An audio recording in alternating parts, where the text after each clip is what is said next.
Je suis là. C'est parfait. Tous ceux qui veulent bien mettre leur caméra au démarrage, en tout cas, et puis quand on fera la présentation, comme ça, au moins, on peut tous se rencontrer. Bienvenue à tous. Je suis Sylvie Sempel, je suis directrice du Club des entrepreneurs du Pays de Grasse. Et donc, on a prévu un webinaire d'1h15. On va essayer de ne pas dépasser pour pouvoir vous donner tous les éléments pour vous présenter le projet, là où on en est, les différentes parties prenantes, etc. Je vais vous montrer le déroulé. Il y a des temps d'échange qui sont prévus aussi, si vous avez des questions. Et voilà, merci à tous. On a organisé ce webinaire sous l'impulsion d'Émilie Le Fur, qui nous a donné cette bonne idée pour pouvoir échanger avec vous sur l'intérêt que le projet pourrait avoir pour vous. Alors là, autour de la table, aujourd'hui, on a, je vous passe la deuxième slide, si l'ordinateur veut bien. Voilà.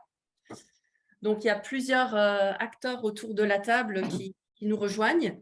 Donc, si là, vous avez l'occasion de mettre votre vidéo, comme ça, on peut vous rencontrer aussi un petit peu. Je vois qu'il y a l'Arbe également, alors qu'on n'a pas mis votre logo, mais c'est super. On est content de vous accueillir, Flore. Et donc, on aura l'occasion d'échanger, mais comme ça, vous voyez un peu toutes les personnes autour de la table et les structures. Donc, le déroulé du webinaire, d'abord une petite introduction rapide pour ceux qui ne connaissent pas le Club des entrepreneurs. Il y a beaucoup de personnes qui nous connaissent, mais tout le monde ne nous connaît pas. Les partenaires du projet, donc on a deux structures, c'est Lumia et Change It, Use It. Julie, Christophe et Bertrand qui sont autour de la table. Un zoom sur un territoire soutenant. Donc là, on a une petite vidéo du président de la communauté d'agglomération du Pays de Grasse qui n'a pas pu être présent parmi nous aujourd'hui, mais qui nous a fait une petite vidéo qu'on va vous partager. Elle dure 4 minutes. Le projet Régénérazur, donc les enjeux, les objectifs. L'économie régénérative, de quoi on parle? En fait, c'est de prendre un petit peu de temps là-dessus. On va prendre 15 minutes pour voir, pour qu'on comprenne bien les dimensions qu'il y a derrière l'économie régénérative. Ensuite, un échange autour du thème, voir si vous avez des questions, des sujets à approfondir. Les modalités pratiques du projet, là où on en est aujourd'hui, la première phase où on a la chance de bénéficier du soutien de l'ADEME et du conseil départemental. J'ai vu que vous êtes là autour de la table également, Julie, pour le conseil départemental du 06. Ensuite, une petite intervention d'Émilie et Julie aussi, si vous voulez dire un mot, avec plaisir. Le budget et les cofinancements, tout passe toujours par des moyens. Hein. On voudrait s'en passer, arriver à tout faire bénévolement, mais aujourd'hui, on n'y arrive pas. Donc voilà, il y a toujours besoin de moyens pour pouvoir avancer dans les différents projets. Et alors, on propose un tour de table à la fin pour pouvoir chacun exprimer comment vous le voyez, les marques d'intérêt. Et voilà. Donc, si ça vous convient, on démarre directement. N'hésitez pas à utiliser le chat. Anastasia, qui est dans le bureau à côté, va pouvoir voir vos commentaires. Moi, ici, je ne les vois pas, mais elle devrait pouvoir avoir accès à vos commentaires. Si vous avez des remarques, n'hésitez pas à utiliser le chat. Alors, le Club des entrepreneurs, en quelques mots. Geneviève pourra en parler mieux que moi, qui est au Club des entrepreneurs depuis 2005. Donc, le club a été créé en 1998. C'est une association loi 1901, gérée uniquement par des chefs d'entreprise. Donc, on est apolitique et indépendant. Et en même temps, on travaille beaucoup avec les collectivités et les acteurs autour de notre raison d'être, qui est collectivement accélérer le développement économique de façon durable. Donc, la soutenabilité fait un peu partie de l'ADN des fondateurs qui ont créé le club en 1998, avec cette volonté de se dire on a sur le territoire une force vive qui sont tous les chefs d'entreprise et comment on les fédère pour pouvoir agir pour être force de proposition sur le territoire. Au club, on a toujours mené des actions de long terme et des actions aussi de plus court terme. On gère toujours les deux niveaux. Et Philippe Massé, qui est président de Prodarome, le syndicat des parfumeurs, pourra témoigner aussi de différentes actions au niveau du club, si tu le souhaites tout à l'heure, Philippe.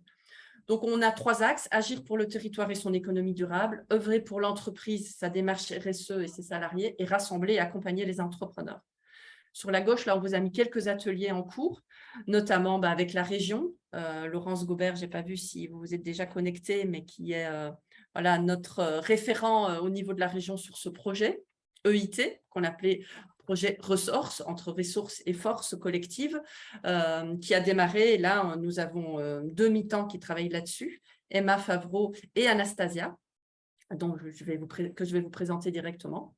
L'alimentation durable en entreprise, là on a un soutien du FEADER, où c'est comment l'entreprise à travers ses leviers d'action peut améliorer l'alimentation, parce qu'on sur notre lieu de travail, on pense quand même pas mal de temps. L'entreprise a des leviers d'action aussi avec ses salariés. Donc, c'est un projet où on travaille avec la MEAD, la ville de Mouansartou, plus spécifiquement au niveau des entreprises. Et grâce expertise, donc là, on rassemble les acteurs de la filière parfum, arômes, cosmétiques, santé, bien-être. C'est un collectif derrière, on a créé une marque collective pour vraiment fédérer les acteurs et construire le futur. Pour ceux qui ne connaissent pas très bien le Pays de Grâce, il y avait plus de 1000 hectares de plantes à parfum à la fin de la deuxième guerre. Aujourd'hui, on est plutôt à 70 hectares. Bon, il y a des projets qui émergent de plusieurs structures depuis une dizaine d'années, mais ça reste un combat au quotidien pour pouvoir sauver les plants et construire le futur. Et Grâce Expertise fait partie des acteurs qui agissent dans ce sens. La French Tech, donc on est animateur pour la French Tech, Une rose, une caresse, où on récolte des dons pour les personnes qui ont un cancer. Là, on a la 10e édition, on a récolté plus de 70 000 euros cette année, et des projets de mécénat et entreprises. Donc ça, on en a cité quelques-uns pour que vous ayez une idée. On a un club assez atypique dans cette idée de mener des actions collectives, en fait. Alors, au niveau des partenaires, donc je passe, donc peut-être juste avant, oui, je voulais passer la parole, excusez-moi, à Anastasia, donc qui vient de nous rejoindre dans le cadre à mi-temps de ce projet et l'autre mi-temps au cadre de l'EIT. Anastasia, si tu veux bien te présenter en quelques mots. Oui, bonjour à tous. Donc, moi, j'ai un parcours assez scientifique. J'ai fait une licence en biologie et ensuite j'ai fait un master professionnalisant en gestion de l'environnement et développement durable. Donc, c'est axé sur la gestion de projet. Et j'ai fait un DU, un diplôme universitaire donc en alimentation durable à Montsartou. Voilà. Donc, c'est mon premier job. Est-ce que vous voyez Anastasia? Oui. Ok, parfait. Alors, présentation des partenaires. Donc là, je vais passer d'abord la parole à Julie Rieg de Change It, Use It. Oui, merci beaucoup Sylvie. Certains me connaissent, d'autres non autour de la table. Moi, je suis la sociologue de la bande pour le projet Régénère Azur. Donc, je suis vraiment formée à la sociologie. Et ce que je fais le plus aujourd'hui, c'est la conduite de projets de prospective. Alors, j'ai quelques exemples, notamment en plus avec des financeurs qui sont là aujourd'hui. Par exemple, l'ANCT sur l'animation avec deux autres cabinets de la fabrique prospective sur la prise en compte des rythmes et des temporalités dans les villes moyennes. Donc voilà, l'ANCT, aujourd'hui, il y a deux personnes, il y a Élodie Bourgeois et Sarah Mouette qui sont représentées. L'ADEME également, parce que j'ai travaillé en partenariat avec le cabinet Auxilia sur l'évolution des modes de vie à 2050 dans le cadre des scénarios de neutralité carbone de l'ADEME. Donc, c'était un gros bout aussi. Et puis, Plan Bleu, qui est représenté ici par Khadija Amin. J'ai eu la chance de préparer avec Plan Bleu et d'animer la commission des jeunes sur le futur de la Méditerranée. On avait 21 pays représentés, donc c'était un chouette projet également. Voilà, donc en fait, moi, ce que je fais avec le cabinet Change It, Use It que j'ai créé en 2016, c'est vraiment d'accompagner des acteurs privés, publics, associatifs dans la création, la mise en œuvre et l'évaluation de stratégies d'offres et d'actions. Donc, je mobilise les méthodes sociologiques et prospectives pour ce faire. Et ce sur quoi je travaille beaucoup, et ça va être le cas dans Régénère Azur aussi, c'est vraiment sur amener les acteurs ensemble à construire une vision souhaitable commune de l'avenir, vraiment de se positionner sur des modèles qui leur parlent, qui leur permettent de booster leur résilience, parce qu'on sait, en fait, il y a de nombreuses études sociologiques qui le montrent, mais on le sait aussi par l'expérience quand on accompagne des projets multi-acteurs sur des territoires, que cette vision commune, ça va vraiment être une condition très forte de réussite. Donc ça, c'est quelque chose que je vais apporter aussi dans le... Merci Émilie pour le... Émilie Le Fur met le lien vers le travail ADEME sur les modes de vie dans le chat si quelqu'un veut le voir. Voilà, donc en tout cas dans Régénère Azur, je vais aussi amener cette dimension prospective et l'aide à la création d'une vision commune. Je vais avoir une analyse particulière sur les dynamiques d'acteurs qui sont déjà à l'œuvre sur le territoire, sur les freins, les leviers, comment booster tout ça, comment mettre en œuvre une dynamique très forte sur le régénératif. Et puis, je vais travailler également particulièrement à la définition de modèles de gouvernance partagés, puisqu'on est sur des projets multi-acteurs. Si on trouve des solutions régénératives à mettre en œuvre ensemble, Il va falloir définir les modèles de gouvernance qui vont avec. Et là, j'en profite pour introduire Jérôme Giusti, qui est avocat spécialiste de la propriété intellectuelle et qui travaille particulièrement sur les gouvernances partagées et les communs. Donc, par exemple, c'est lui qui est derrière la mise en œuvre de la coopérative des chauffeurs privés en Île-de-France par rapport à Uber, pour contrer le modèle Uber. Et je vais également participer à la définition des expérimentations et de l'évaluation des solutions régénératives.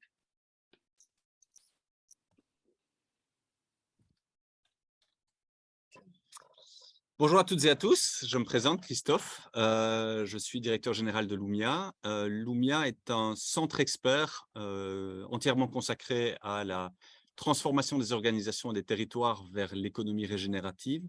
Donc, nous avons plusieurs modalités d'action. Nous avons un centre de recherche-action qui nous occupe bien, Bertrand et moi, ainsi que d'autres collègues, sur la construction, l'identification d'un référentiel méthodologique, d'un ensemble de concepts, d'un ensemble d'outils, d'un ensemble de méthodes permettant aux différents acteurs que sont les entreprises, les territoires et les dynamiques de coopération entre ces acteurs d'évoluer vers des modèles régénératifs. Nous avons également des déclinaisons vers le monde de la formation, puisque nous formons de nombreux dirigeants, dirigeantes, membres de comités de direction, de comités exécutifs, mais également des chargés de projet, que ceux-ci évoluent dans les environnements privés ou dans les environnements publics, à porter, animer des dynamiques régénératives dans leur périmètre propre.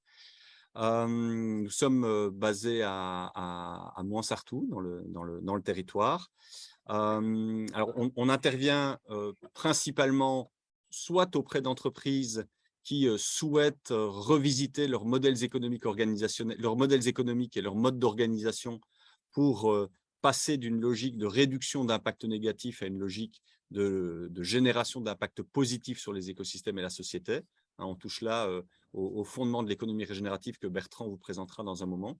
On travaille également avec des territoires qui peuvent avoir des demandes extrêmement précises, des demandes par exemple de réaménagement urbain, en nous disant mais tiens, comment pouvons-nous développer des dynamiques d'aménagement qui vont intégrer les principes et les intentions de l'économie régénérative, où on peut avoir des projets plus larges à l'échelle des territoires, de coopération entre acteurs, le plus souvent des acteurs publics-privés, dans une visée de porter des projets de régénération ancrés dans les territoires. Dans Régénérazur, notre contribution, elle sera multiple. On va travailler sur l'état de l'art en matière de territoire régénératif. C'est un champ qui est à la fois un champ émergent et un champ autour duquel on a déjà un ensemble de littérature et de travaux qui sont disponibles. On va participer aux côtés de Julie, aux côtés du Club des entrepreneurs du Pays de Grasse, au diagnostic des territoires. On va, sur base du diagnostic qui sera fait, identifier des premières solutions régénératives sur le territoire qui pourraient être mises en œuvre dans des dynamiques coopératives. Alors, c'est important que ça émane du diagnostic et pas qu'on les préfigure. Je vous donnerai des illustrations tout à l'heure de ce que pourraient être des innovations. On ne va pas du tout les prendre comme des éléments prédéterminés a priori, mais au contraire comme des illustrations de candidats potentiels de solutions qui pourraient émerger à l'échelle du territoire. Mais c'est bien au départ des dynamiques d'acteurs, au départ des enjeux que nous allons pouvoir appréhender à travers le diagnostic et au départ de la volonté des acteurs qu'émergeront ces solutions régénératives. L'idée sera également de pouvoir construire des rationnels économiques et des modèles économiques pour ces sujets, même si ça va s'inscrire davantage dans la durée. On va participer au travail de prospective et d'aide à la création d'une vision commune, mais qui sera très largement pilotée par Julie. Et on sera en participation sur toutes les phases de définition, à la fois des expérimentations et de leurs évaluations. On attachera une attention particulière à la dynamique évaluative de ce qui sera mis en œuvre, de manière à pouvoir rendre compte du caractère effectivement régénératif de ce qui sera initié, expérimenté, impulsé au sein du territoire. Merci.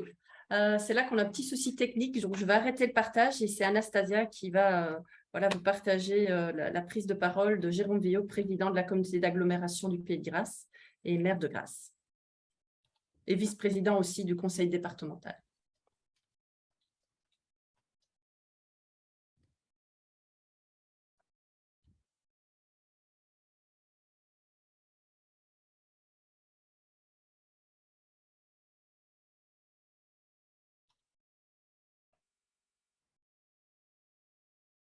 peux remettre ton micro, Anastasia.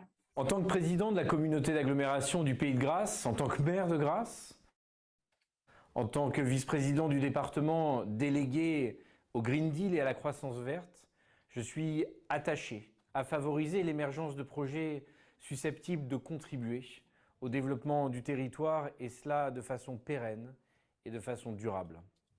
Aujourd'hui, mesdames, messieurs, les scientifiques sont clairs. La France a franchi 7 des 9 limites planétaires définies comme le processus indispensable à la stabilité des conditions de vie sur Terre.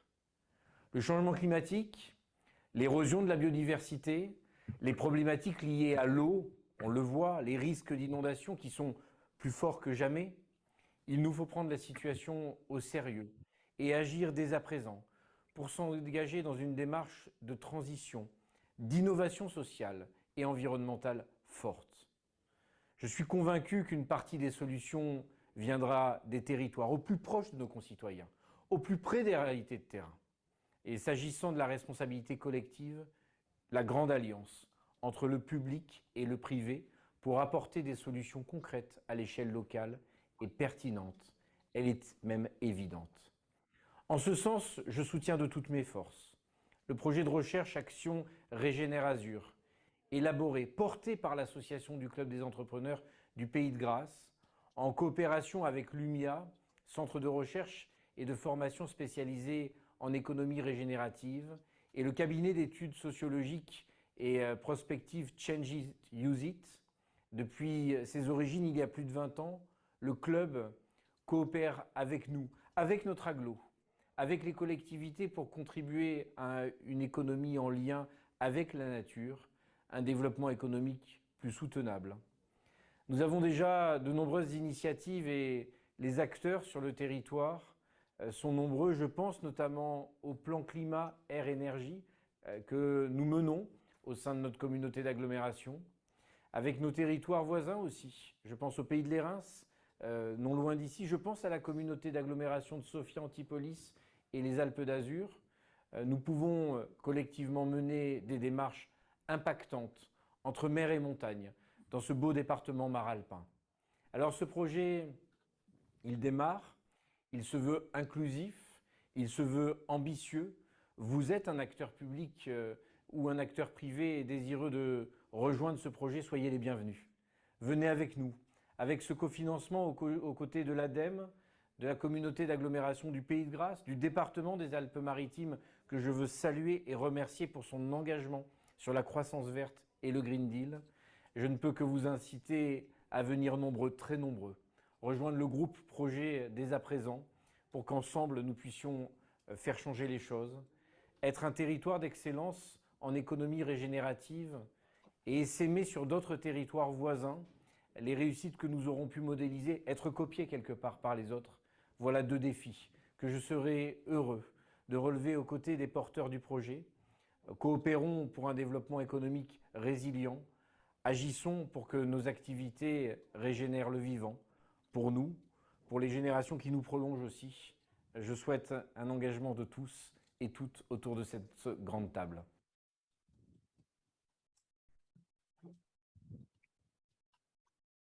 Merci, Anastasia. Donc, je vais reprendre la main là pour les slides. Et c'est Julie qui va nous parler des objectifs et du projet. Et des enjeux, tout à fait.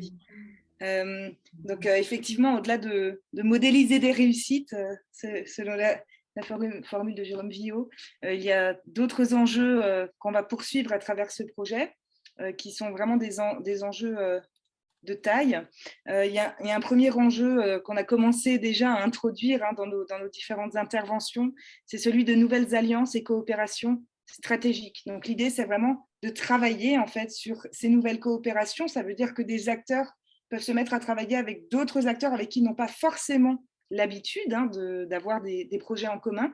Tout ça dans une visée de régénération des écosystèmes sociaux et écologiques. Donc, on est vraiment dans la création et la conception de nouveaux instruments de développement territoriaux et de développement entrepreneurial aussi, parce que tout cela, bien sûr, tout le projet de recherche-action qu'on va mener va pouvoir aussi amener des nouvelles créations d'entreprises sur le territoire, des nouveaux projets entrepreneuriaux à mettre en œuvre qui seront régénératifs. Un deuxième enjeu que l'on va poursuivre concerne la reterritorialisation des enjeux sociaux et écologiques, et notamment reterritorialiser les enjeux de neutralisation des impacts négatifs et de régénération de systèmes socio-écologiques. Alors, qu'est-ce qu'on entend par là?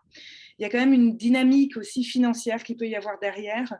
Donc, c'est vraiment la question de quand on a une activité sur un territoire et qu'on va finalement impacter les écosystèmes sociaux ou écologiques, et pas toujours ça peut être un impact négatif, justement, et qu'on paye une taxe, et ben celle-ci, elle peut servir à l'autre bout de la planète. L'idée, c'est aussi de se poser la question de comment, finalement, ces flux financiers ils peuvent venir resservir l'échelle locale pour régénérer directement les écosystèmes socio-écologiques sur lesquels on a un impact négatif, et de vraiment être dans ce circuit court de la régénération. Ça ne veut pas dire qu'on ne va pas du tout intervenir ailleurs dans le monde, parce que bien évidemment, il y a aussi la question de la justice sociale, et quand on a un impact à un niveau local, ça va aussi avoir par effet rebond des impacts ailleurs. Mais en tout cas, il y a une réflexion sur cette reterritorialisation qui sera portée particulièrement dans le projet. Et le troisième enjeu qu'on poursuit, avant de vous présenter plus particulièrement les objectifs du projet de recherche-action, c'est vraiment la résilience des territoires. Donc là aussi, Jérôme Viau en parlait dans sa vidéo. Donc l'idée là, c'est vraiment d'améliorer la résilience du pôle métropolitain Cap-Azur par la régénération des systèmes socio-écologiques du territoire. Ça veut dire qu'on peut être amené parce que en fait, on va définir dans le projet de recherche-action sur quoi on va travailler plus particulièrement, mais on peut être amené à travailler sur le cycle de l'eau, sur les forêts, les espaces verts, la biodiversité, l'atmosphère, mais aussi sur des enjeux sociaux, autour de l'attractivité du territoire, de la qualité de vie, donc la santé, le logement, l'emploi, la mobilité, l'éducation. Vous voyez, tous ces grands thèmes sont des choses sur lesquelles on va se pencher plus particulièrement. Et donc, si je vous donne à voir un schéma du projet de recherche-action, donc c'est un projet de recherche-action que nous avons construit sur 3 années. Et chaque année a ses objectifs, en fait, on va plus loin d'année en année. Donc, l'année 1, qui bénéficie donc du financement de l'ADEME-PACA et du département 06 à travers le Green Deal 06, l'objectif principal de cette année, c'est vraiment d'impulser une dynamique territoriale pour la mise en œuvre d'un modèle économique régénératif sur le pôle métropolitain. Donc là, c'est vraiment de l'animation d'acteurs, de l'analyse des dynamiques d'acteurs, booster tout ça, construire une vision commune. Enfin, on est vraiment sur ces dynamiques-là. Et bien évidemment, en parallèle, d'identification des enjeux de régénération des écosystèmes socio-écologiques qui sont les plus pertinents pour les acteurs du territoire. Alors la pertinence, bien sûr, elle peut se mesurer à plusieurs niveaux. Il peut y avoir une pertinence en termes d'urgence à agir dessus parce qu'il y a une priorité, il y a vraiment une problématique forte qui se pose, ou bien il peut y avoir une pertinence aussi au niveau de quel impact ça a au niveau du modèle économique même des acteurs. Donc ça peut bien sûr se mesurer à plusieurs niveaux. Ça, c'est ce qu'on va faire la première année. Donc on sort la première année avec des enjeux clairs identifiés, avec une dynamique d'acteurs, normalement des acteurs qui sont boostés pour aller plus loin et pour se positionner sur des solutions régénératives. En année 2 principalement, mais on va commencer en année 1 parce qu'on a envie d'avoir un exemple phare quand même à communiquer. En année 2, on va vraiment travailler là sur les solutions régénératives pour répondre aux enjeux identifiés. Donc, identifier les solutions régénératives, ça veut dire qu'on va aussi rentrer dans des dimensions techniques, pourquoi pas même technologiques aussi pour certaines, c'est possible, ça va dépendre de ce sur quoi on travaille.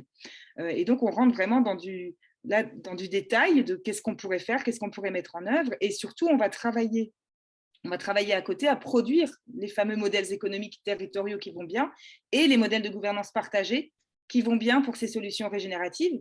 D'une solution régénérative à l'autre, on n'aura pas forcément les mêmes modalités pour le modèle économique, ni les mêmes modalités de gouvernance partagée. L'idée étant en tout cas que ces modèles-là soient viables et pérennes dans le temps. Donc ça, c'est vraiment l'année 2 sur laquelle on va se focaliser sur ces objectifs-là. L'année 3 est encore un stade au-dessus, on va encore plus loin parce que nous allons préfigurer l'expérimentation de ces solutions régénératives. Ça veut dire que concrètement, on va définir qu'est-ce qu'il faudrait mettre en œuvre, avec quel pas de temps, quelles étapes, quels acteurs, quelles sont les parties prenantes. On va vraiment définir en fait un trajet, une trajectoire, un chemin à suivre collectivement pour les mettre en œuvre, pour les expérimenter. Et en parallèle de ça, bien évidemment, on va penser le système d'évaluation de ces solutions pour en évaluer les retombées et les impacts, toujours dans une visée régénérative, comme on vous le disait tout à l'heure, à la fois sur les enjeux sociaux et sur les enjeux écologiques.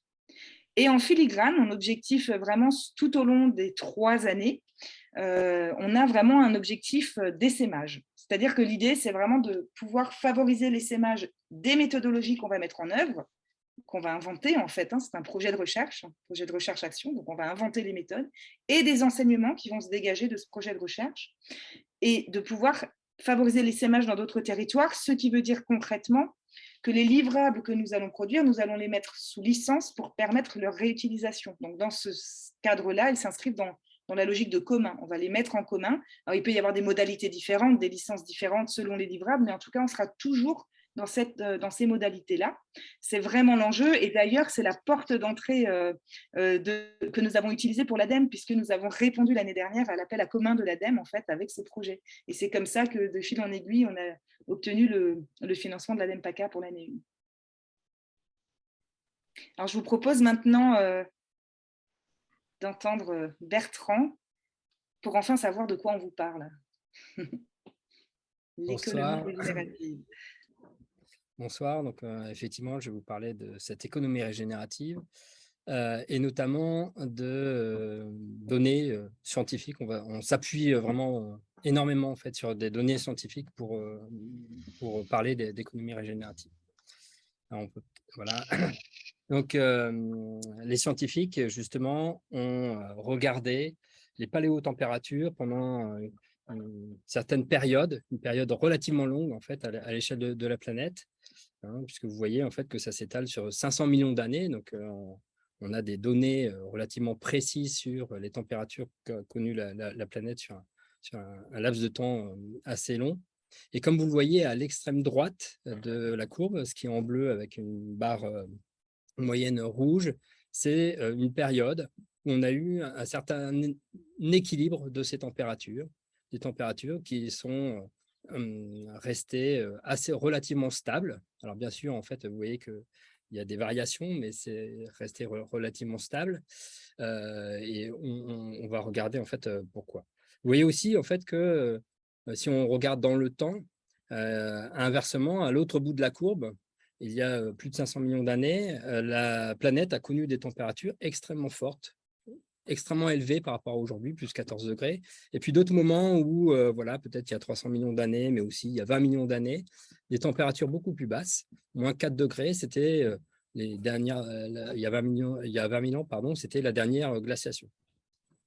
Alors, les scientifiques, justement, se sont posé la question, en fait, pourquoi on avait finalement une stabilité qui s'était installée alors qu'on a connu en fait des périodes glaciaires, des périodes interglaciaires, des périodes assez différentes. Eh bien, en fait, ils se sont aperçus qu'il y avait ce qu'on appelle des boucles de rétroaction. Et ils ont noté que, pardon, si on peut revenir à la slide d'avant, qu'il existait notamment des boucles de rétroaction négatives et que ces boucles de rétroaction négatives, qui sont finalement en fait ondulatoires, c'est-à-dire qu'elles passent par des maximums et des minimums, mais en fait, ces boucles visaient en fait vers cet état d'équilibre, visaient à nous ramener vers cet état d'équilibre, et c'est ce qui s'est passé en fait pendant cette période de l'Holocène. Alors vous le savez, avec nos activités humaines récentes, on est en train en fait de sortir de cet état d'équilibre et on va voir en fait à quoi c'est dû. Mais en tout cas, les conditions de la vie sur Terre qui étaient favorables à la vie sur Terre, elles sont liées en fait à ce type de rétroaction. On peut passer à la slide suivante. Alors, inversement, les scientifiques ont aussi découvert qu'il y avait des rétroactions dites positives. Et ces rétroactions, elles mènent à deux éléments, quand vous voyez sur le petit graphe, les abscisses étant en fait l'état d'équilibre. Vous voyez que ça mène soit à une explosion, soit en fait à un effondrement. Et si l'on regarde en fait un certain nombre d'indicateurs environnementaux, mais on pourrait le voir aussi au niveau social, par exemple l'évolution de la population, on s'aperçoit qu'on a des évolutions qui sont d'ordre exponentiel, avec des dynamiques exponentielles, et vous voyez que ces dynamiques exponentielles, elles ont tendance à nous éloigner de cet état d'équilibre. Les scientifiques parlent de ce fait de la grande accélération, et donc de cette évolution extrêmement rapide qui nous entraîne vers des états très, très différents de ce que l'on peut connaître et de ce qui nous permettrait en fait de rester dans ces états d'équilibre. C'est la slide suivante.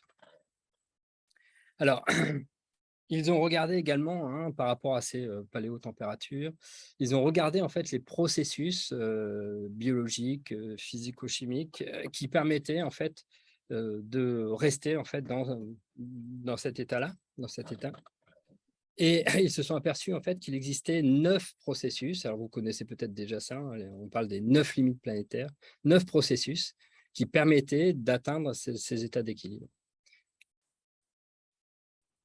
Une fois qu'ils ont en fait déterminé, alors vous voyez, il y a bien le changement climatique, hein, que tout le monde connaît, mais on a aussi l'érosion de la biodiversité, le changement d'usage des sols, l'introduction de nouvelles entités, c'est-à-dire de molécules en fait dans l'environnement qui ne sont pas bioassimilables. On parle notamment en fait des plastiques, mais il y a bien d'autres molécules. On parle du cycle géobiochimique, donc de l'azote et du phosphore, de l'acidification des océans, des aérosols, de l'appauvrissement de l'ozone stratosphérique, et puis également en fait du cycle de l'eau. Donc vous voyez en fait qu'on a ces neuf processus, et ils ont tenté de déterminer les seuils ou les frontières qui déterminent en fait cet état d'équilibre. Ensuite, si cet état d'équilibre est dépassé, et c'est ce que l'on vit actuellement pour un certain nombre en fait, de ces limites, eh bien, vous voyez en fait, qu'on sort de notre champ, et le risque est plus ou moins élevé en fait, selon les limites. Donc, pour le changement climatique, on voit qu'on a un dépassement, mais qui est important, mais limité, par rapport à d'autres comme la biodiversité ou les nouvelles entités. Donc, c'est vrai qu'aujourd'hui, on se focalise beaucoup sur le changement climatique, et vous voyez en fait que ça n'est pas la seule problématique que l'on a. On a d'autres problématiques extrêmement importantes et sur lesquelles on doit se pencher également. On peut passer.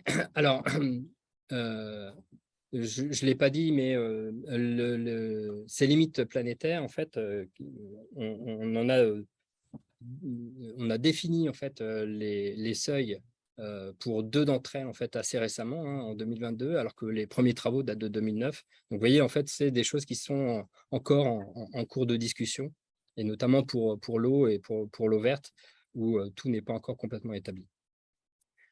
Parallèlement, en fait, l'ONU a défini des objectifs de développement durable, et notamment des objectifs sociaux de développement durable.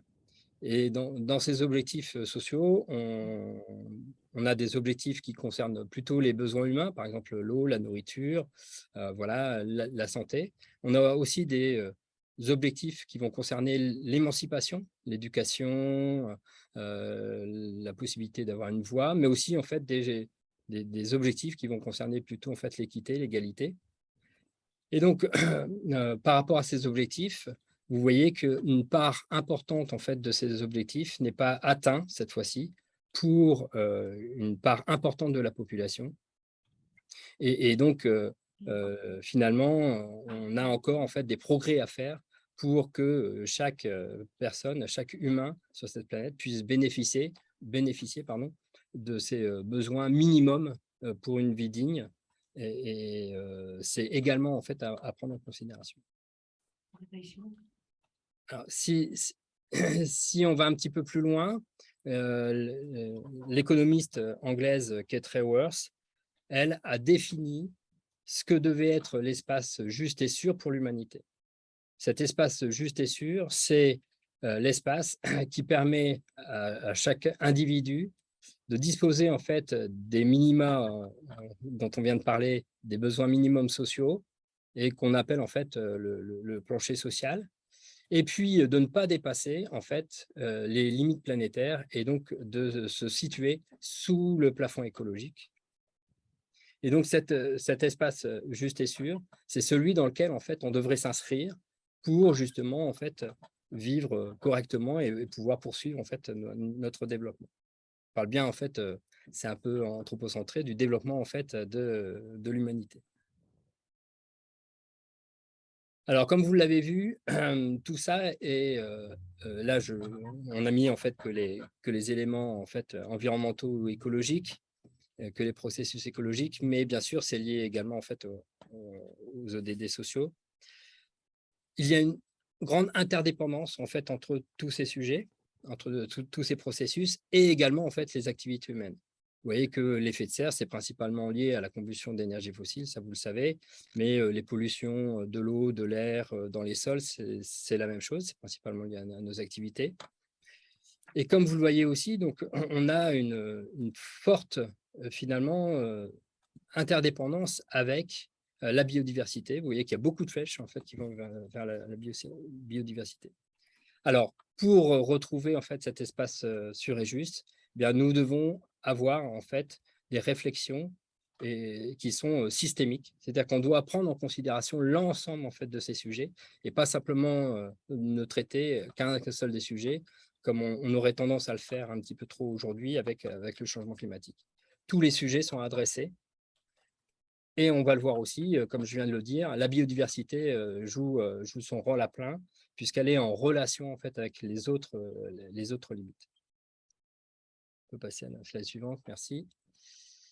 Alors, pourquoi la biodiversité? Eh bien, en fait, la biodiversité, c'est donc s'appuyer sur le vivant, s'appuyer en fait sur les écosystèmes.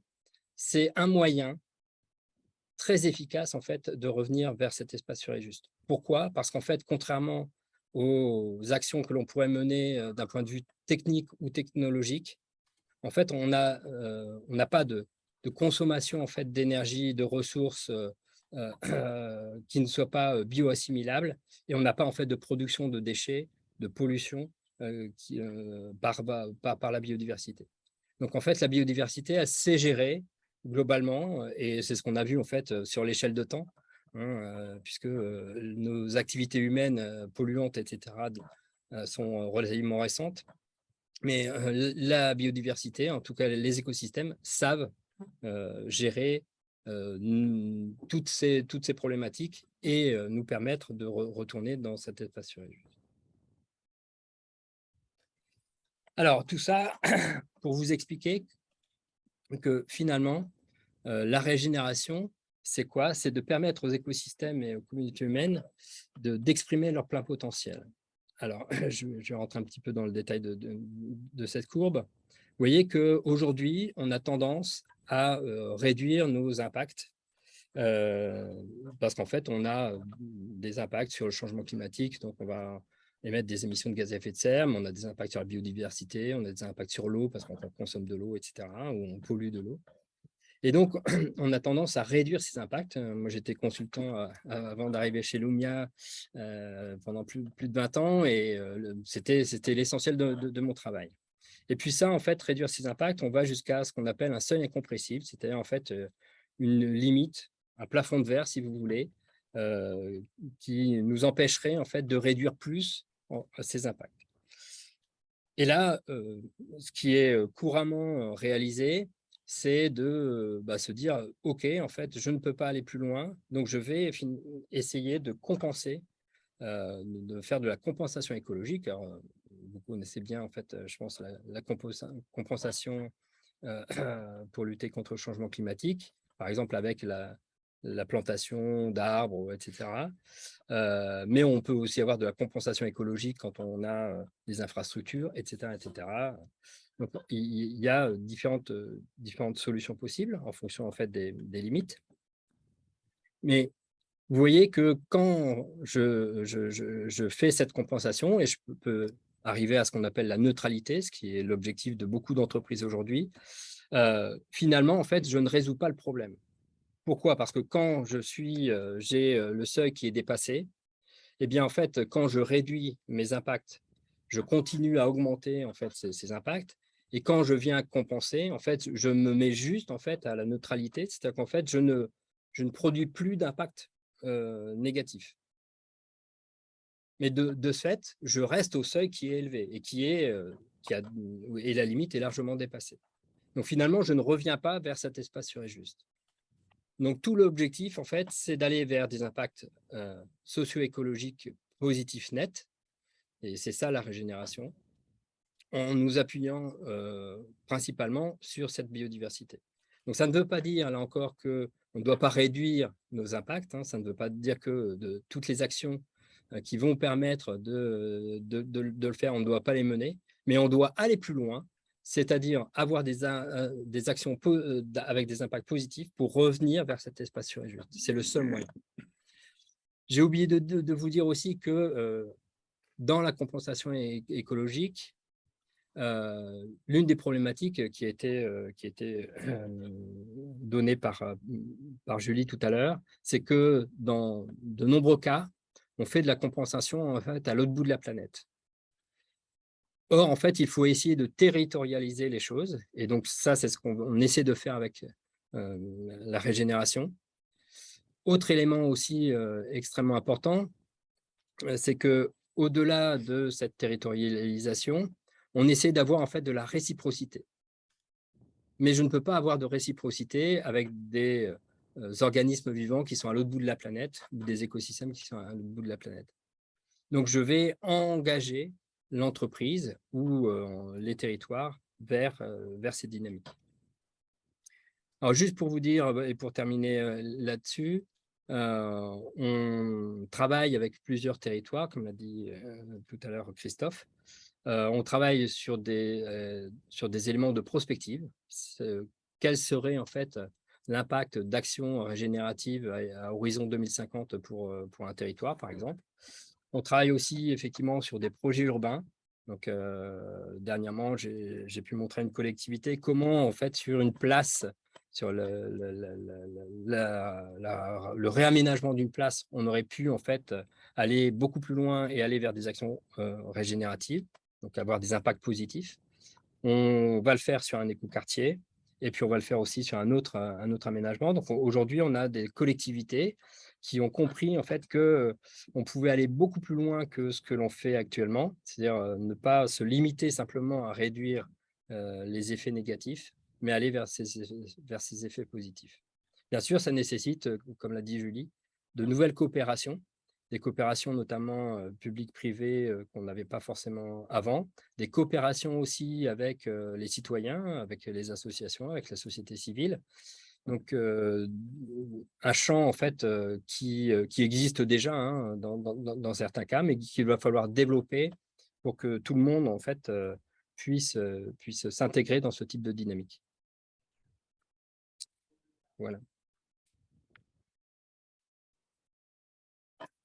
Alors, vous donnez à voir également quelques idées de solutions régénératives qui pourraient être mises en œuvre dans notre territoire. Comme je vous le disais tout à l'heure, l'idée n'est certainement pas de plaquer ces solutions sur le territoire de manière prescriptive, plutôt de vous illustrer ce qui pourrait être mis en œuvre, sachant que c'est la dynamique d'acteurs à l'issue du diagnostic qui déterminera quels seront les projets pertinents. Alors, un sujet qu'on peut évoquer ici, hein, il est directement lié à notre territoire, c'est la régénération de la Posidonie. La Posidonie joue un rôle important dans le cycle du carbone, il constitue un puits de carbone. C'est un espace de nurserie, c'est un espace de frayère pour de nombreuses espèces marines. Il constitue une source d'aliments pour de nombreuses espèces marines herbivores. Il va participer à la fixation des fonds marins. Bref, il va avoir un ensemble de services écosystémiques. On sait aujourd'hui que la Posidonie souffre énormément de l'activité humaine, notamment de l'activité nautique. Donc, voilà un exemple de projet régénératif qui pourrait émerger. Alors, vous pourriez vous dire, OK, mais très bien, ça existe déjà. Oui, ça existe déjà de manière relativement circoncise. Ça a du mal à se financer.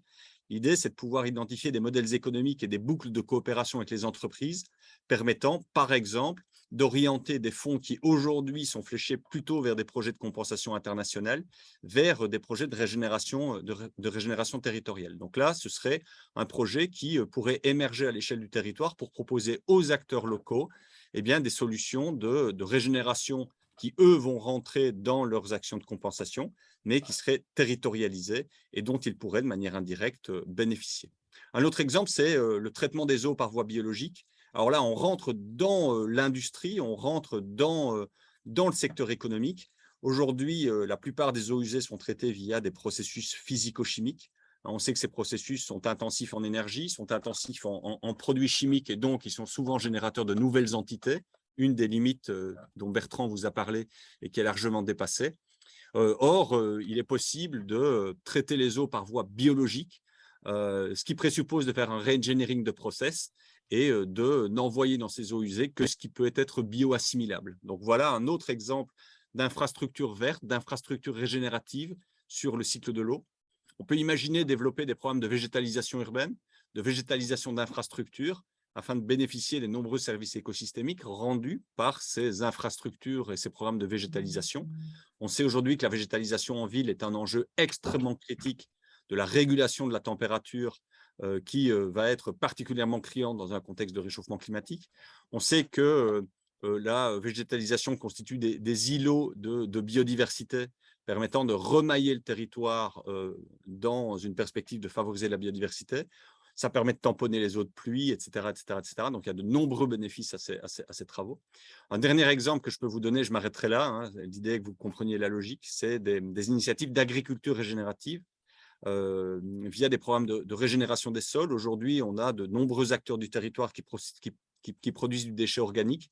Ce déchet organique, le plus souvent, il finit dans les poubelles classiques, il est non valorisé.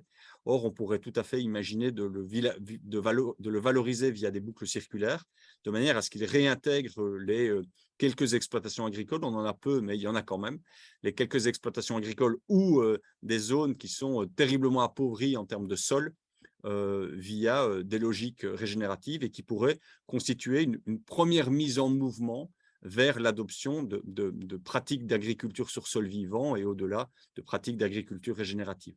Voilà quelques exemples.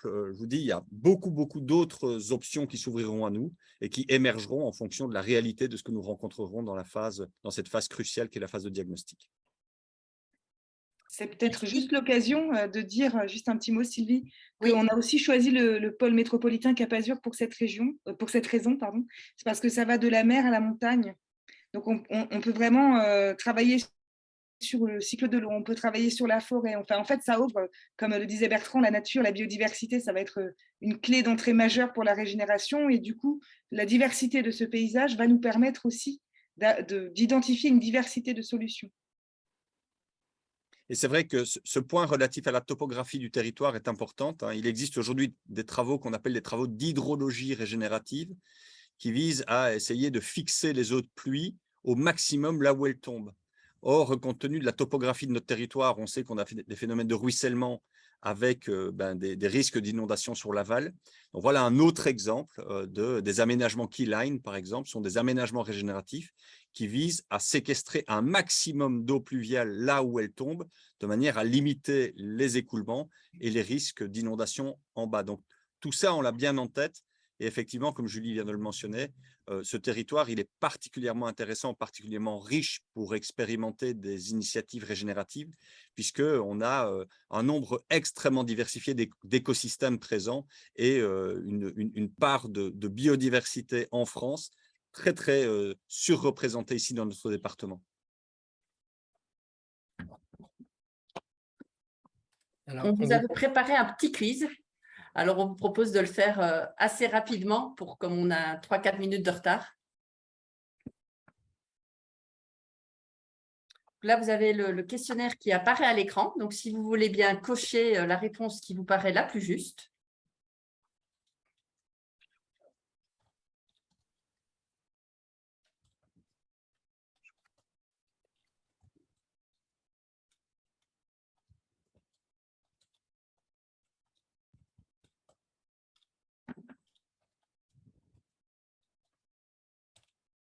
Tu vois les réponses, Anastasia?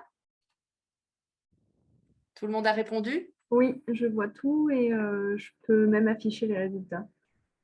Ok, ben oui, si tu veux bien afficher le résultat, je vais arrêter mon partage. Normalement, ça se fait sur tous les écrans. Voilà, un petit mot à rajouter, Bertrand, par rapport aux résultats? Non, vous avez été nombreux à avoir compris en fait ce qu'était la régénération et comment on pouvait réintégrer cet espace sûr et juste. Donc très bien, bravo. Merci. On vous propose de prévoir un échange à la fin pour avoir un peu plus de temps pour revenir aussi sur le contenu de l'économie régénérative et là de rentrer dans le vif du sujet des modalités pratiques du projet. On a plusieurs administrateurs du club aussi, mais j'ai vu que Charles Palanca a dû nous quitter, là, d'Electroni, qui sont à nos côtés et voilà, intéressés et soucieux de pouvoir intégrer au plus près le Régénér Azur dans leur entreprise. Donc, au niveau des modalités pratiques, les grands jalons. Donc là, on vous en a déjà parlé, mais là, c'est résumé. Donc analyse documentaire, entretien avec des acteurs du territoire, 2 ateliers de formation et 2 ateliers de projection. Donc ça, c'est tout un travail qu'on va mener sur 12 mois. Des questionnaires d'identification des problématiques communes aux différents acteurs. Donc, c'est un travail à la fois de fourmi et à la fois générique où les partenaires autour de la table, on va aller voir quelles sont vraiment les bonnes personnes à aller interviewer. Et peut-être que là, vous avez des recommandations à nous faire aussi. Nous, on a des idées par rapport au réseau qu'on a, mais je vois qu'il y a des représentants, notamment des pays de l'Érins, donc de discuter avec vous des acteurs qui vous paraissent clés à aller interviewer dans les différents entretiens, que ce soit public ou privé. Hein, comme on disait, il y a plusieurs types de cibles, qu'elles soient scientifiques, qu'elles soient aussi au niveau des citoyens, comme on en parlait tout à l'heure. Des ateliers aussi avec toutes les structures qui seront mobilisées pour aller plus en profondeur, pour comprendre bien l'économie régénérative, comprendre de quoi on parle.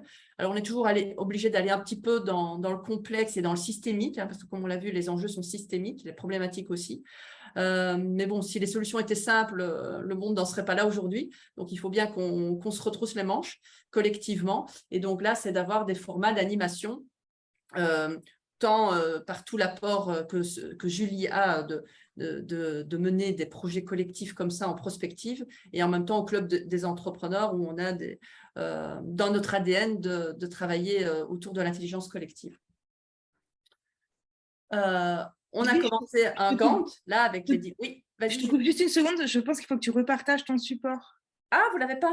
Et non, parce que pour le sondage, tu l'avais enlevé. Excuse-moi de te couper. Non, mais tu as bien fait de me le dire. Merci. Donc voilà, ça c'est ce que je viens de vous dire, les grands jalons de la phase 1.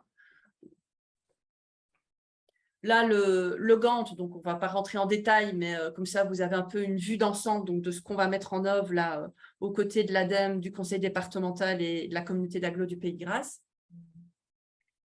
Donc, l'état d'avancement, on est bien au tout début, on démarre. On est très heureux d'avoir pu boucler la première enveloppe là, donc d'un financement de 165 000 €. Je vais vous donner directement plus les détails qui nous ont permis de pouvoir amorcer le projet.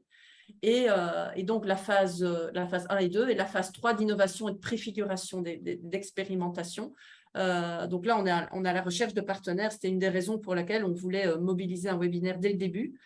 Parce que c'est un projet de long terme. Et à partir du moment où aussi on a d'autres partenaires qui sont intéressés de soutenir le projet, autant vous avoir à nos côtés en amont dès le début pour donner toutes ces chances au projet d'avoir le maximum d'impact positif.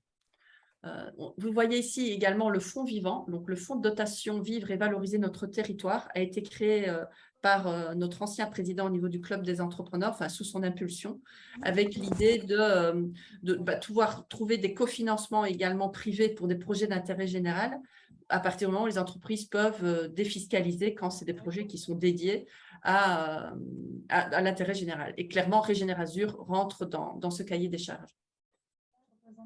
Donc là, si on creuse un peu plus en détail, donc là, vous avez le détail des dépenses et des recettes pour la première phase, avec donc là des frais de personnel au niveau du club, avec également l'embauche d'un mi-temps, hein, c'est Anastasia qui vient de nous rejoindre. L'expert des partenaires sous-traitants, donc Loumia et Julie, hein, qui vous ont précisé les rôles qu'ils ont dans le projet. Des experts additionnels aussi qui peuvent être plus pointus en fonction des thématiques qui vont sortir. Donc, on sait en tout cas au niveau juridique, mais il y aura d'autres sujets aussi scientifiques prévus. De la communication, pouvoir organiser aussi, d'avoir des budgets en communication et des frais de mission. Un des projets, ça n'a pas encore été statué, mais c'est peut-être d'aller dans la vallée de la Drôme avec différents acteurs du territoire pour pouvoir aller voir des projets qui peuvent être inspirants pour le territoire. Le président, par exemple, de la communauté d'agglo était intéressé de faire ce type de mission, un peu comme une learning expedition. On l'a déjà fait dans le cadre d'un autre projet. Et c'est vrai que parfois, pour des décideurs, que d'être face à des cas concrets, ça peut aider. Le tout est de libérer du temps. Mais voilà, ça, c'est une des pistes. Et le financement dont on vous a déjà parlé. La phase 3, donc là, au niveau des dépenses, on est dans des proportions plus ou moins les mêmes. Hein, c'est vraiment la prolongation du projet. Après, quand on sera dans de l'expérimentation, aujourd'hui, on n'a pas pu le budgéter parce que ça va dépendre de ce qui va émerger. On aimerait bien déjà avoir une boule de cristal, mais c'est le but évidemment du projet, c'est d'avancer sur base des ressources qu'on va découvrir sur le territoire et des enjeux et des priorités qui vont apparaître. Et donc là, pour cette phase-là, le budget total estimé à ce jour est de 304 000 €. Et on a estimé, si on fait un cofinancement privé de 61 000 €, qu'on sera à la recherche de 243 000 € de financement. Alors, on se disait, soit il y a un partenaire où ça correspond à sa feuille de route et ça nous permet de pouvoir être compatible avec aussi l'appel à projet de l'ADEME, l'appel Green Deal, parce qu'il y a toujours des spécificités en fonction des appels à projet. Donc, d'avoir un gros acteur qui a une approche systémique des enjeux. Ou alors, une autre piste, c'était de se dire, pourquoi pas avoir 8 partenaires qui, du coup, fait une part voilà, qui est peut-être plus facilement intégrable, qui est en dessous des enjeux plus complexes de financement public. Voilà, c'était une autre piste qu'on avait imaginée pour avoir quelque chose d'agile et qui nous permet de pouvoir enclencher, déjà d'imaginer l'étape d'après, parce qu'un an, ça passe vite. Voilà, donc là, vous avez tous les éléments et on s'est dit peut-être maintenant prenons le dernier quart d'heure pour échanger, ou soit sous format tour de table, ce serait bien qu'on puisse entendre de tout le monde pour voir aussi comment l'économie régénérative résonne par rapport à déjà tout ce que vous faites aujourd'hui et plus particulièrement l'intérêt pour le projet.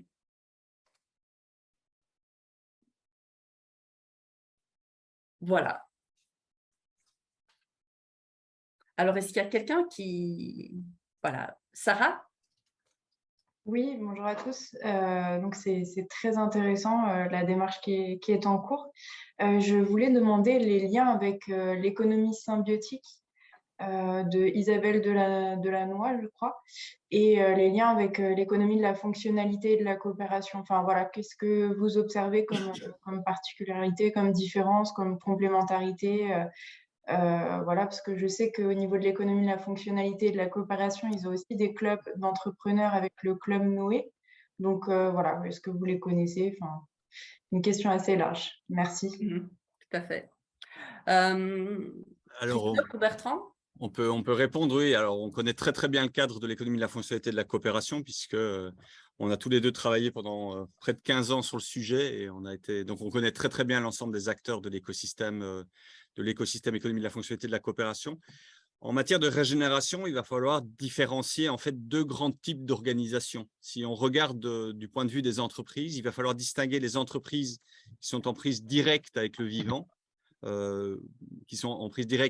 non humain, et donc qui font d'un écosystème un outil de travail, exemple une exploitation agricole, d'entreprises qui ne sont pas en lien direct avec un écosystème, qui en sont plus distantes, exemple une fonderie, un fabricant d'emballage aluminium, etc. Pour les premières, l'économie régénérative, elle va essentiellement porter sur une refonte des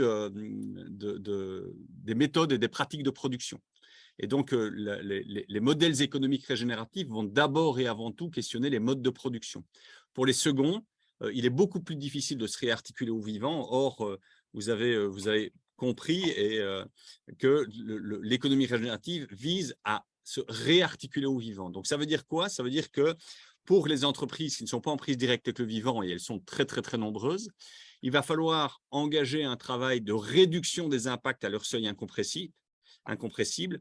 Et là, les modèles de l'économie de la fonctionnalité de la coopération vont être extrêmement utiles, que ce soit les modèles locatifs centrés usage, les modèles performantiels centrés effet, la bascule vers des logiques de solutions intégrées. Néanmoins, ces modèles économiques, ils ne vont pas, en fait, normativement, ils ne vont pas chercher à générer des impacts positifs nets sur les écosystèmes et la société. Ils vont plutôt réduire les impacts négatifs d'une activité humaine sur les écosystèmes et la société, et ils ne s'appuient pas sur le vivant, sur les services écosystémiques et sur la biodiversité pour générer les effets utiles. Et donc, ça veut dire qu'on va compléter le cadre d'analyse de l'économie de la fonctionnalité et de la coopération par ces chaînons manquants, si je puis dire, par les principes régénératifs qui sont des principes issus du vivant, pour aller chercher un cran plus loin la dynamique et pour délibérément aller chercher les gains de la génération d'impact positif net. Vous avez également évoqué les travaux d'Isabelle. Alors, on connaît très très bien Isabelle, et Bertrand a travaillé pendant plusieurs années étroitement en lien avec Isabelle. L'économie symbiotique, en fait, c'est un cadre intégrateur qui va à la fois s'appuyer sur certaines composantes de l'économie régénérative, sur l'économie de la fonctionnalité de la coopération, sur le courant des makers et des tiers-lieux créatifs. Donc, ça veut dire que sur l'économie circulaire, bien évidemment. Donc, ça veut dire que c'est un cadre intégrateur qui va essayer d'assembler ces différents composants. Et donc, quelque part, il y a de la complémentarité dans tout ça. Nous, on va vraiment chercher à articuler l'ensemble de ces modèles systématiquement aux capacités intrinsèques de la biodiversité et du vivant à produire de la régénération. Donc voilà, on est dans la famille des modèles économiques innovants, on les connaît bien, on les maîtrise bien, et l'idée c'est de pouvoir s'appuyer sur ces cadres théoriques et ces cadres opérationnels, puisqu'ils sont largement mis en œuvre, notamment dans un cadre régional et dans un cadre départemental, mais en allant plus loin via la réintégration des principes régénératifs que sont les principes du vivant. J'espère avoir répondu à votre question. Je veux bien tenter jusqu'à la limite de ma voix.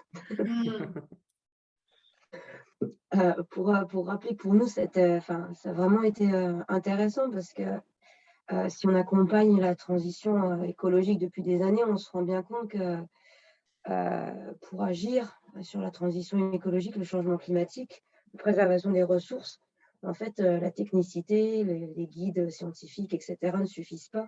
Et on va dire que notre première phase, ça a été de se rendre compte de l'importance de l'intégration des sciences humaines et sociales, des changements de pratiques individuelles, collectives, etc. Et on va dire que, donc voilà, il y a eu toute cette phase-là. Et puis dernièrement, grâce aussi, je tiens à le souligner, d'avoir la présence de Gabriel Plassa qui travaille beaucoup sur la notion de coopération, de commun, qui en même temps habite à Montsartou, et je pense que beaucoup d'entre vous le connaissent, qui a développé aussi l'intérêt pour réussir la transition, de travailler sur le partage, la coopération, les communs, de passer d'une notion de données qui ont une valeur financière à de la donnée libre, à l'open source, etc., notamment avec la Fabrique des mobilités, et qui, en discutant avec notre président de l'époque, Arnaud Leroy, a réussi à lui montrer voilà, qu'il y avait un intérêt à travailler sur la notion de commun, sur un appel à commun et sur la résilience des territoires. Mais c'est comme ça que cet appel à commun, il est né. Et qu'à la base, en fait, c'était vraiment un coup de poker, de dire montrez-nous que ça, on était peu au début, montrez que c'est intéressant, et après on verra si on génère des financements. Effectivement, grâce à l'intérêt des projets dont vous faites partie, donc merci beaucoup, on a pu aller chercher du budget. Et c'est comme ça que le projet est financé. Préciser aussi que l'idée, c'est pas comme c'était vraiment l'idée d'un coup de pouce, de voir s'il y avait un intérêt, d'où ce financement sur un temps court pour vraiment booster, mais qui a vraiment une importance sur le fait que d'autres acteurs prennent le relais. Voilà, on est là pour montrer qu'il y a un intérêt important. Je parlais de coopération de commun, mais aussi sur la notion d'économie régénérative. On était dans une économie linéaire, je vais être beaucoup moins scientifique, beaucoup plus terre-à-terre, pragmatique. Avant, l'ADEME, c'était le fonds chaleur pour développer les énergies renouvelables et le fonds déchets. Puis finalement, maintenant, on parle du fonds économie circulaire. On a vu qu'il était important, si on voulait continuer nos activités, de passer d'une économie linéaire à une économie circulaire. Et je crois que là aussi, la phase du commun, mais aussi la phase de l'économie régénérative, que si on veut vraiment pouvoir avoir une planète habitable, agréable, il faut aussi qu'on passe à être capable de régénérer. On va pouvoir régénérer tout ce qu'on a détruit, mais au moins de préserver un maximum. Voilà. Donc, bon, merci pour ce beau projet. J'espère qu'il va continuer avec bien plus de personnes autour de la table. Et déjà, les personnes présentes aussi sont ici aujourd'hui sont un bon vecteur, un bon signe, pardon. Alors moi, je veux bien juste dire que quand j'ai rencontré Christophe il y a 2 ans et qu'il m'a fait découvrir l'économie régénérative, j'ai senti un souffle, en fait. J'ai senti qu'il y avait, pour moi, ça allait justement au-delà de l'économie de la fonctionnalité, de l'économie circulaire que je connaissais déjà, parce qu'on allait dans la régénération. On allait vraiment s'appuyer là-dessus. Donc, voilà, ça m'a donné un souffle parce que j'ai vu une solution. J'ai entrevu une solution et voilà, ça m'a donné envie vraiment de participer, de pouvoir travailler avec lui et son équipe. Et je suis ravie de pouvoir le faire aujourd'hui. Et j'espère que par cette présentation, on vous a suscité en fait cette même envie et ce même souffle, parce qu'en fait, c'est apparemment un retour que vous avez souvent, hein, tu me disais, Christophe, mais c'est vrai que l'économie régénérative, on voit que tout à coup, elle peut venir concilier à la fois l'économique et les enjeux sociaux et écologiques. Et ça, c'est pas simple du tout, en fait. Donc, c'est vraiment... ouais, moi, ça m'a donné envie. Je trouve qu'il faut que ça aille vite pour que le disséminer, pour l'essaimer. C'est vraiment un des enjeux forts de ce projet et on espère que vous allez nous aider à le faire, en fait. C'est vraiment voilà, le point d'espoir que j'ai envie de passer cette fin de webinaire. Moi, je souhaiterais peut-être juste dire un point. Déjà, vous remercier pour votre présence, vous remercier pour vos marques d'intérêt par rapport au projet et pour vos propositions nombreuses et multiples à aider, à coopérer, à mettre de la ressource dans le projet. Donc, pour nous, c'est extrêmement précieux. Effectivement, l'économie régénérative, aujourd'hui, elle ouvre des perspectives qui sont assez inédites. Hein, on est des vieux routiers de la soutenabilité, Bertrand et moi, et c'est vrai que la régénération, elle ouvre un champ quand même radicalement nouveau. Elle suscite, comme tu l'as dit, Julie, beaucoup d'enthousiasme. Peut-être que certains d'entre vous ont entendu parler de la Convention des entreprises pour le climat, qui est la réplique de la Convention citoyenne pour le climat à l'échelle des entreprises. On a été de gros contributeurs à la CEC et on a vraiment porté ce discours de régénération et posé l'ambition régénérative dans la CEC. Et je peux vous dire d'ores et déjà qu'il y avait 150 entreprises qui participaient et nombreuses aujourd'hui ont relevé la barre de leur ambition pour mettre un cap vers le régénératif. Et donc, on voit que les entreprises s'en saisissent, en fait, et que ça donne envie, ça mobilise au plus haut niveau de l'entreprise. Quand on intervient dans les collectivités territoriales, on voit aussi le pouvoir mobilisateur que peut avoir l'économie régénérative avec nos interlocuteurs, nos interlocutrices. Donc, voilà, ça nous met en joie, ça nous donne confiance. On est très lucide quant à l'urgence et à l'état de la situation. Mais voilà, ça ouvre une petite fenêtre porteuse d'espoir et en tout cas, on va être fermement engagé et déployer beaucoup d'énergie pour que ça puisse descendre opérationnellement dans notre beau territoire et faire en sorte que des projets puissent émerger et que voilà, demain, on se retourne et qu'on se dise « Waouh, c'est pas mal, ça existe, ça valait le coup ». Voilà, merci à vous en tout cas et merci au club de porter ce très très beau projet. On est très très heureux de travailler avec vous et de travailler tous ensemble.